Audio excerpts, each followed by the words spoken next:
சிறுநீர் பாதையில் அளவுக்கு அதிகமான யூரிக் அமிலம், கால்சியம் போன்ற தாது உப்புக்கள் தேங்குவதால் உருவாகும் கற்களுக்கு சிறுநீரக கற்கள் என்று பெயர்.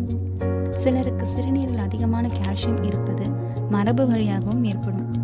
உணவு பழக்கம், தண்ணீர் குறைவாக குடிப்பது ஆகியவற்றால் இந்த பழக்கம் ஏற்படலாம். கால்சியம் கற்கள், யூரிக் அமில கற்கள், ஸ்டெராய்ட் கற்கள், சிஸ்டைன் கற்கள் என 4 முக்கிய வகைகளாக சிறுநீரக கற்கள் உள்ளன. பொதுவாக மிகச்சிறிய சிறுநீரக கற்கள் சிறுநீரின் வழியாகவே வெளியேறிவிடும். ஆனால் அளவில் பெரியதாக இருக்கும் கற்கள் பாதையை தடுத்து வலியை ஏற்படுத்தும். இதற்கான அறிகுறிகள் கடுமையான வயிற்று வலி, சிறுநீர் கழிக்கும்போது வலி மற்றும் எரியும் உணர்வு, குமட்டல் மற்றும் வாந்தி, சிறுநீரில் இரத்தம், சிறுநீர் கழிப்பதில் சிரமம், முதுகு வலி, சிறுநீர் பாதையில் தொற்று காரணமாக காய்ச்சல் மற்றும் குளிர். இது போன்ற சிறுநீரக கற்களிலிருந்து தீர்வு பெற ஜெம்ஸ் ஹோமியோ கிளினிக்கை தொடர்பு கொள்ளவும்.